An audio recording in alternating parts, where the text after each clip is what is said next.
Hi everyone, my name is Leanne and today I'm going to be doing a 5-star predictions video. This is the second time I've ever done a 5-star predictions video. The last time I did one was like over a year ago and I've gradually been reading those books in this amount of time. I'd been reviewing them as I'd read them, but I only recently reviewed them as a kind of collective and looking back at my predictions. So I will leave that video linked in the cards and in the description as well if you want to check it out. Spoiler alert, I only gave one of my predictions 5 stars, so hopefully my success rate with these predictions is a little bit better. The first book I anticipate is going to be a 5-star read for me is Luster by Raven Leilani. By the sounds of it, this book is going to be perfect for fans of 2 books that I have previously given 5 stars to. Queenie by Candice Carty-Williams and Such a Fun Age by Kylie Reid. It deals with a lot of topics that I'm really interested in, so I think this one's going to be 5 stars. This is about a young black woman who is working in an all-white office. She thinks that she's failed at the only thing that she was really good at, which was painting. She's sleeping with all of the wrong men, only really like looking to hook up with people.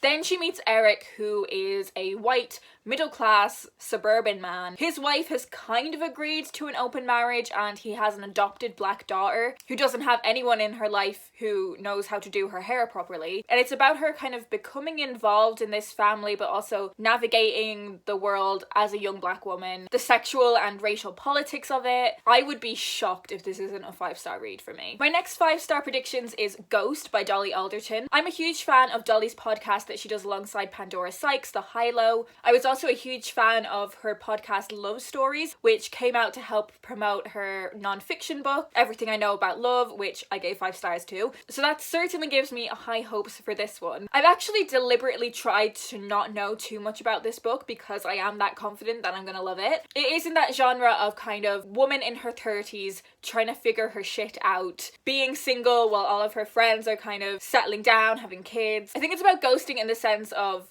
a guy or whoever disappearing, but I think it's also about a lot of different kinds of ghosts in this young woman's life. The ghosts of friendships. I think her dad has dementia as well, so very excited to read this one. I also have How Do You Like Me Now by Holly Bourne, which I guess is a very similar genre. Look, I know what kind of books I like, okay? Women in their 30s figuring shit out, that's the kind of book I like. This is about a woman named Tori who is a really kind of successful feminist writer who really presents herself to the world as having her shit together, you know. But really she has a long-term boyfriend that doesn't want to marry her. Her friend then falls in love. But I heard so many incredible things about this book when it first came out and I didn't get around to reading it and I really should. Right, let's completely change the tone so you realise that I read books that aren't just about women. Although I mostly just read books about women. My next 5-star prediction is The Damned United by David Peace. So I would say my next main interest after books is football. I love watching football, but I also find the kind of culture around football really interesting, and I obviously acknowledge that there are a lot of really damaging things to do with football culture,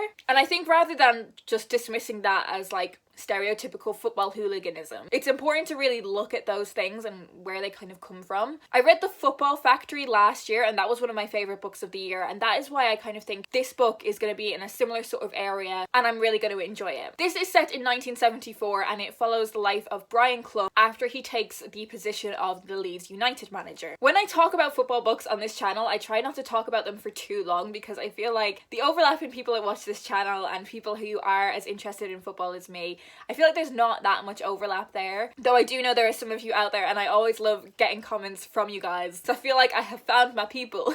But if you do know anything about Brian Clough, you would understand why this is such an interesting idea for a novel. I love that we're being put in the head of a person that actually like was a real person, so I'm really excited to read this one. My final 5-star prediction, we are going back to women. So this is The Regulars by Georgia Clark, and this sounds like a really feminist novel that has a sort of, I suppose, sci-fi twist to it. This is about 3 best friends who are navigating their mid-20s while living in New York City. They have very regular lives, as the title suggests. They're navigating online dating, they are thinking about how to climb the career ladder, they are just trying to pay their rent. They're kind of very like average, regular girls. They then come across this, I think it's like a product called Pretty, which instantly will make them gorgeous, like drop-dead supermodel gorgeous. And then they realise that this beauty then opens a lot of doors for them. I think that's a fascinating premise for a novel. novel. So I'm very, very excited to read this one too. Of course, I'm excited to read all 5 of these books. So there we have it. These are my 5-star predictions. If you've already read any of these books,